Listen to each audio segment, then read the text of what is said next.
Ada beberapa hal yang ingin saya sampaikan kepada Buya, mungkin sebagai koreksi.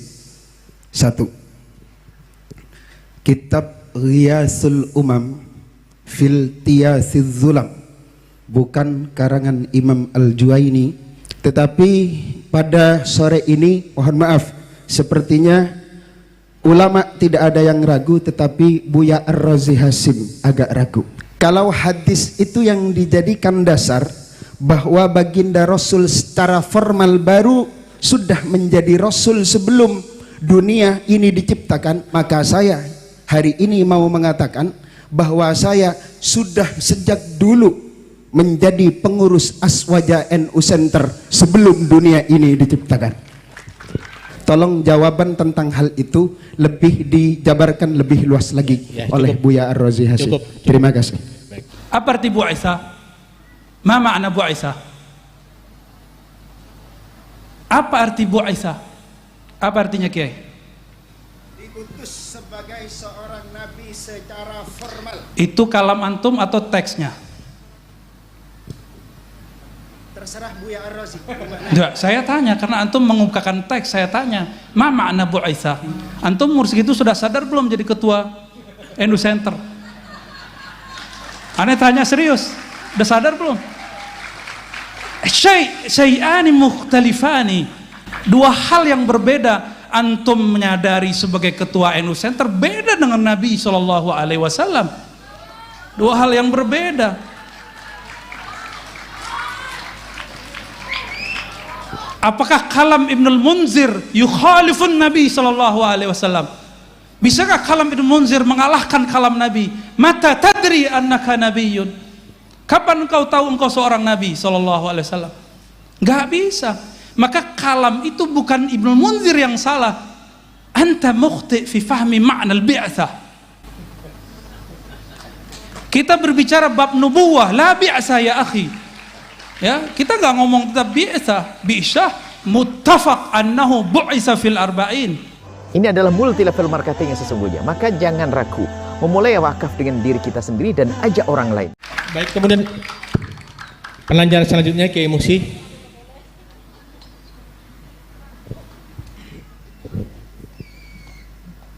Mohon izin berdiri Buya.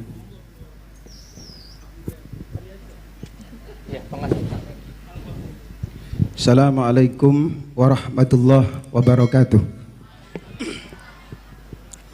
Yang pertama, saya sebenarnya malu disebut Kiai Buya, karena cuma dompleng. Kebetulan bapak saya disebut Kiai, akhirnya saya walaupun begini disebut Kiai. Tetapi ada beberapa hal yang ingin saya sampaikan kepada Buya, mungkin sebagai koreksi. Satu, kitab Ghiyasul Umam fil Tiyasiz Zulam bukan karangan Imam Al-Juwaini, tetapi karangan putranya Imamul Haramain.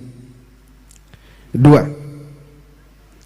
ada teks yang sangat saya hafal sekali. Faqad dzakara al-Imam Al-Hafidh Ibnu Asakir an Ibnil Munzir annahu qala la yashukku ahadun min ulama'ina anna Rasulullah sallallahu alaihi wasallam wulida fi amil fil wa bu'itha ala ra'sil arba'in. Imam Ibnu Asakir dari Al-Hafidh Imam Ibnul Munzir, beliau berkata, tidak ada satupun para ulama yang ragu-ragu bahwa baginda Rasul dilahirkan pada tahun gajah dan diutus sebagai nabi pada usia 40. Tetapi pada sore ini mohon maaf, sepertinya ulama tidak ada yang ragu, tetapi Buya Ar-Razi Hasim agak ragu. Tetapi begini Buya, mohon maaf, saya hari ini hadir sebagai salah satu pengurus Aswaja NU Center.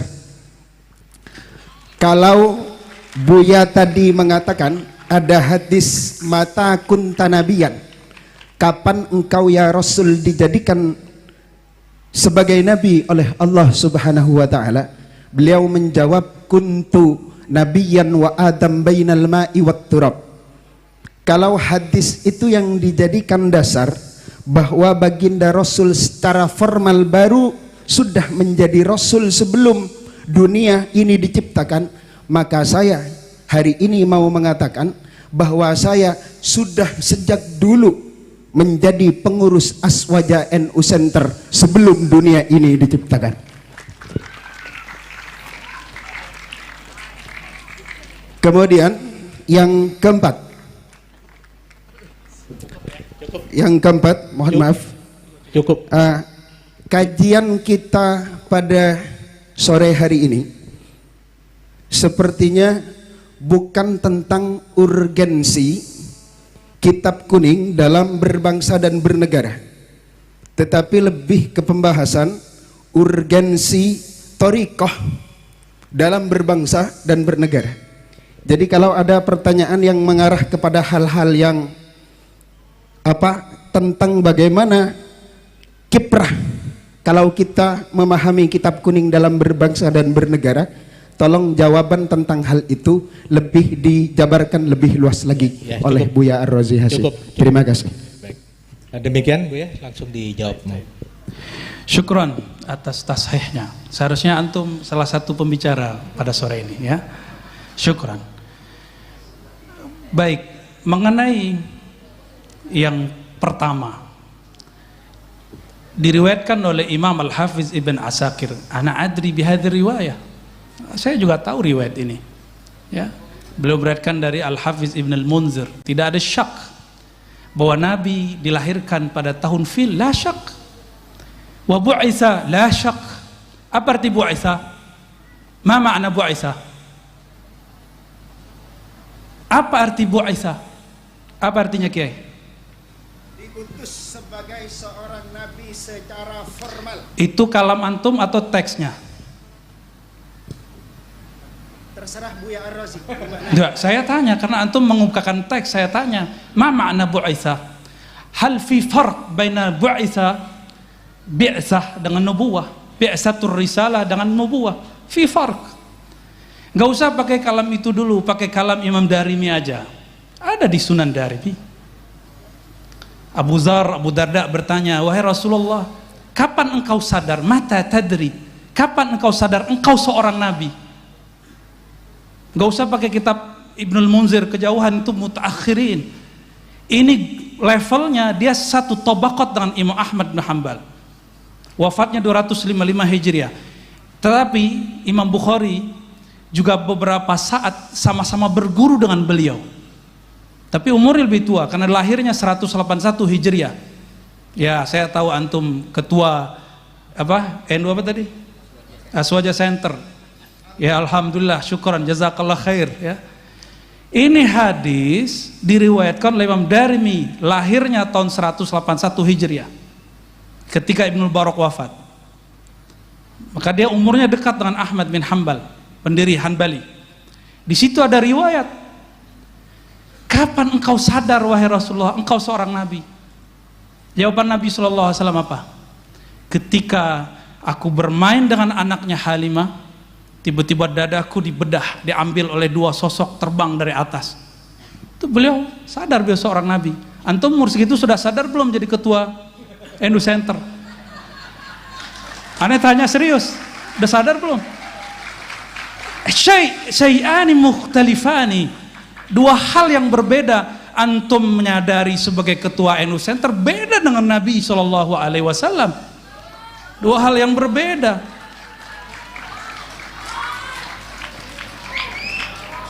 Ada, apakah kalam Ibnul Munzir yukhalifun Nabi SAW? Bisakah kalam Ibnul Munzir mengalahkan kalam Nabi? Mata tadri annaka nabiyyun, kapan engkau tahu engkau seorang Nabi SAW? Nggak bisa. Maka kalam itu bukan Ibnul Munzir yang salah. Anta mukhti fi fahmi ma'na al-bi'tsah. Kita berbicara bab nubuwah, la bi'tsah ya akhi. Ya, kita nggak ngomong tentang bi'sah muttafaq annahu bu'isa fil arba'in. Ini aneh sengaja bil Arabian dijawab biar yang lain nggak paham juga yang lain. Ya, bainana mahabbah baini wa bainak. Baik. Halas. Apa lagi?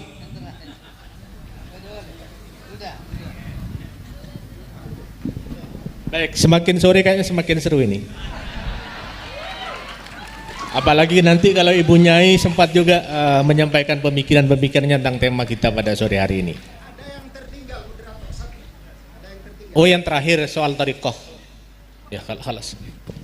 Adakah thariqah tidak pakai kitab? Kalau ada bid'ah, dhalalah. Maka antum lihat saya berbicara kenapa saya bawa tentang nuansa spiritual dalam bab kitab. Karena saya menemukan justru kebangkitan rohani spiritual saya ada di dalam kitab. Mungkin kita beda pandangan, nggak masalah. Dan saya melihat orang-orang yang membackup negeri ini, salah satunya orang yang baca kitab dan dia seorang mursyid thariqah. Dulu presiden yang lama juga sama, sebelum presiden ini, kalau dia lagi ada masalah dikumpulkan mursyid-mursyid kiai-kiai ke istana, zikiran la ilaha illallah. Ada. Mereka cuma mengamalkan satu hadis qudsi, la ilaha illallahu hisni. La ilaha adalah bentengku. Siapa yang masuk bentengku aman dari gangguan, ya, siksaku, apalah segala macam.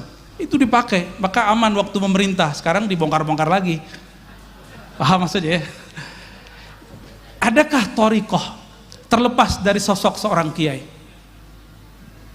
Adakah thariqah terlepas dari sosok kitab kuning, dari ilmu-ilmu yang ada di kitab kuning? Nggak ada. Saya yakin, hakul yakin, antum pasti belajar sejarah. Kerajaan Banten dulu dipimpin rajanya, sultannya seorang sufi dan mengajar kitab. Di Banten ada Sultan Hasanuddin. Sanad-sanad kita beberapa kitab ke beliau sebenarnya, sanad thariqah. Mereka memimpin negara seorang sufi. Di Riau, di Kalimantan, di Aceh, semuanya, hampir semuanya. Ya. Bahkan thariqah Sanusiyah, thariqah Naqsyabandiyah, ya, bahkan di Maghrib itu apa aja ada thariqah, Tijani, Siddiqiyah, Ghumariyah, Jazuliyah, Masya Allah. Dan raja-rajanya ngaji kitab, dipandu oleh kitab. Ya. Kenapa saya nggak banyak berbicara bab politik bernegara? Ya itu lebih paham beliau lah, itu bagian ranah beliau. Takut lebih salah lagi saya kalau ngomong. Maka saya menghindar-hindari bab itu dari tadi. Ya, barangkali itu Kiai ya. Taib. Baik, saya kira cukup ya Kiai Musi. Nanti berlanjut di diskusinya di warung kopi saja nanti. Baik, ini memang menarik. Saya sering diskusi dengan beliau, Kiai Abuya. Saya punya forum kajian tafsir Al-Quran bersama beliau yang setiap bulan. Jadi memang diskusinya memang sangat luar biasa. Ada dirasa naqdiyah, ada dirasa tahliliyah juga. Baik, saya persilahkan yang ini yang silakan yang itu sudah kadung Kiai Abdul Hadi ini, tapi bukan Buya ini. Masih kiai sih levelnya.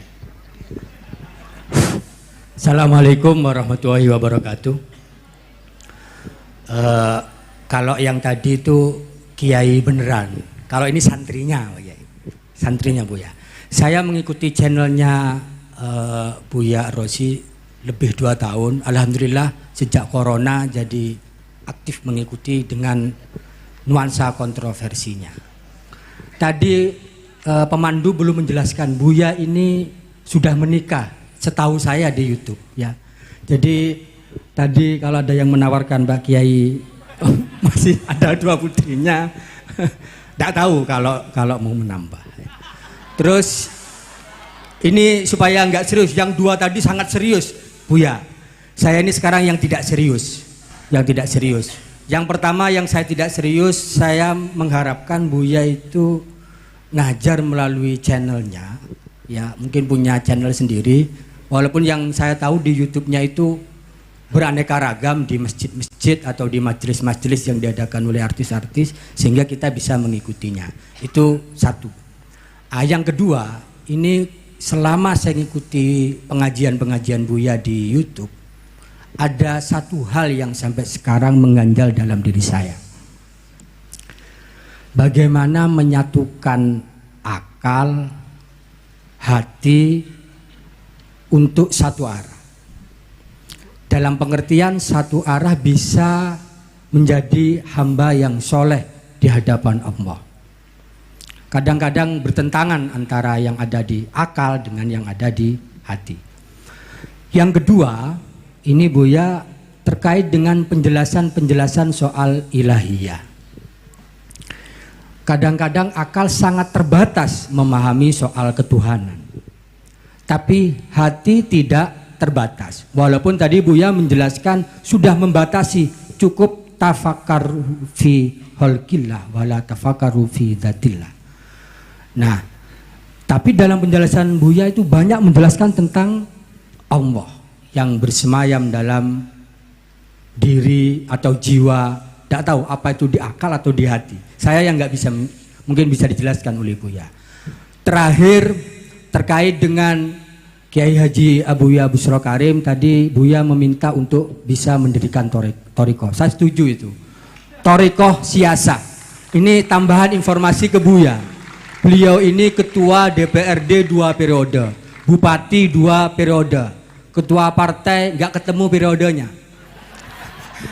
Artinya kalau dalam soal Thariqah siasa cukuplah beliau politisi yang soleh, dan insya Allah yang hadir di sini ini banyak santri beliau dalam soal politik. Dalam soal kitab, saya juga sering mengikuti channelnya walaupun sering putus-putus.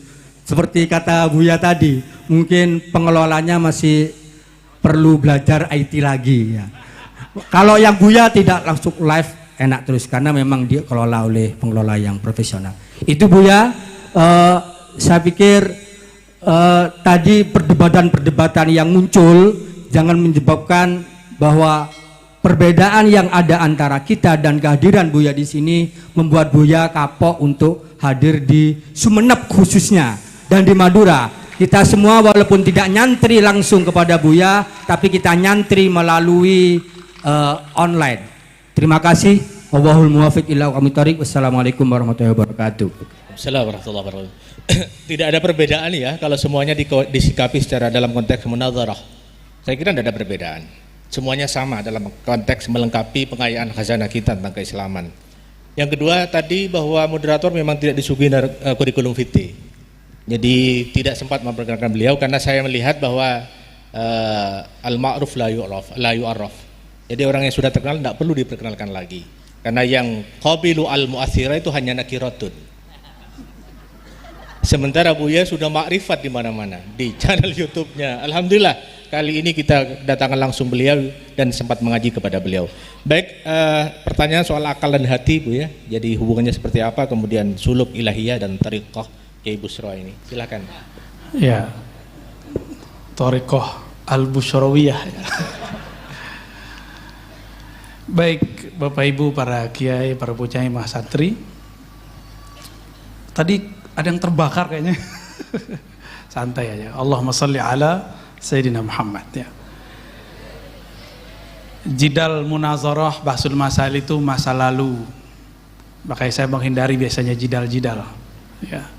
Mohon maaf Kiai ya. Saya menghindari sekali karena kalau dipancing takutnya masuk. Sayanya masuk nggak bisa keluar. Ya, itu pesan dari guru saya ya. Tapi kalau ada yang bertanya dan ada yang mau mubahasa, saya terima ya. Tapi saya nggak akan datang kalau diundang debat. Tapi kalau mau datang, tafadhal, ana maftuhu ra'yan aqlan wa qalban insyaallah ya. Nggak ada masalah. Kita memang perlu, mungkin ada kalam saya yang tidak pas didengar. Ya seperti kalam Ibnul Munzir pun seorang kiai bisa beda faham antara saya dan beliau kan bisa beda faham ya. Apalagi jika itu muncul di dalam sosial media. Itu sangat mungkin ya. Makanya saya kemudian berinisiatif dari dulu kalau kajian kita pakai kitab. Jadi ketika mubahasah kita kitab dengan kitab.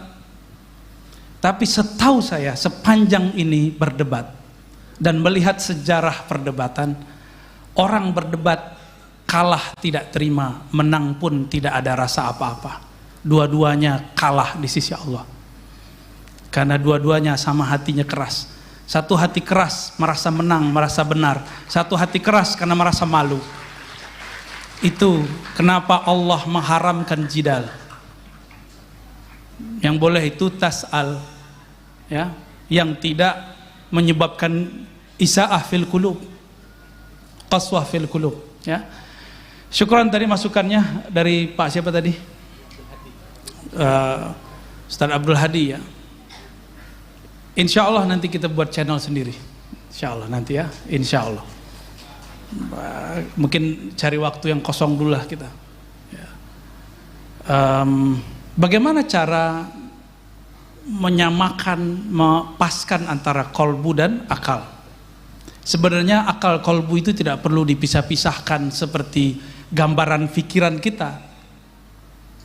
Di Quran, coba perhatikan, lahum qulubu ya'qiluna biha. Kan ada dua ayat tuh, ya. Satu sindiran di surah Al-A'raf, satunya surah apa tuh? Al-Hajj, ya.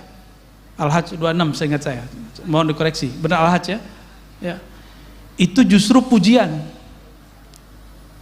Ternyata ada satu pesan di ayat itu,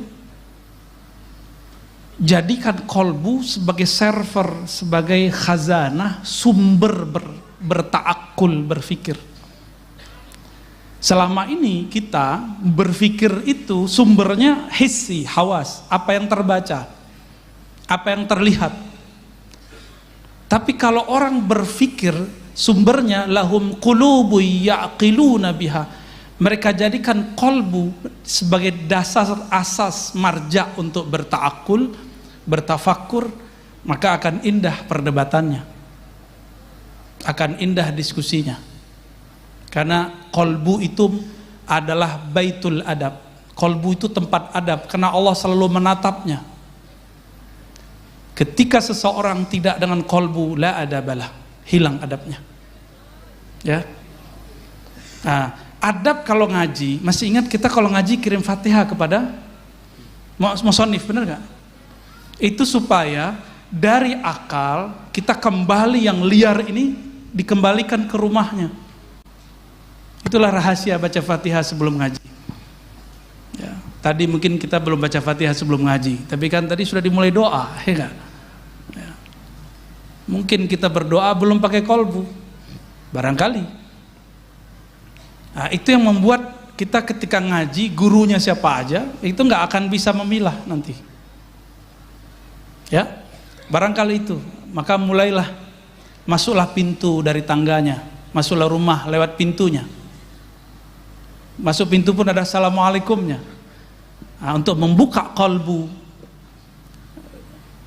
maharnya adalah Al-Fatihah. Insya Allah, silakan diamalkan itu. Ya, saya kalau baca kitab biasanya baca Fatihah dulu. Mau ngaji di Syekh mana di YouTube, biasanya di awal atau di akhir saya baca Al-Fatihah. Biasanya begitu, ya. Sehingga kita tidak menangkapnya dengan akal. Akal ini di sini mohon maaf, yang belajar ilmu neurologi di bagian depan kita ada namanya otak, kortek apa istilahnya, ya. Dia cuma 10% dari otak ini. Cuma 10%. Dia seperti reptil. Kalau lihat orang baru, dia pengen ngelawan, pengen begini. Itu reptil. Makanya jika kita lahum qulubu ya'qiluna biha, itu dengan mahabbah, dengan ukhuwah, dengan husnuzan. Itu kalau lahum qulubu ya'qiluna biha. Lain dengan mereka yang disebutkan dalam surah Al-A'raf. Ya. Mereka punya kolbu la ya'qiluna biha, tapi kolbunya dibiarkan tidur, nggak digunakan, ya. Wallahu a'lam bishawab. Baik, silakan kasih aplaus untuk Buya Rosi.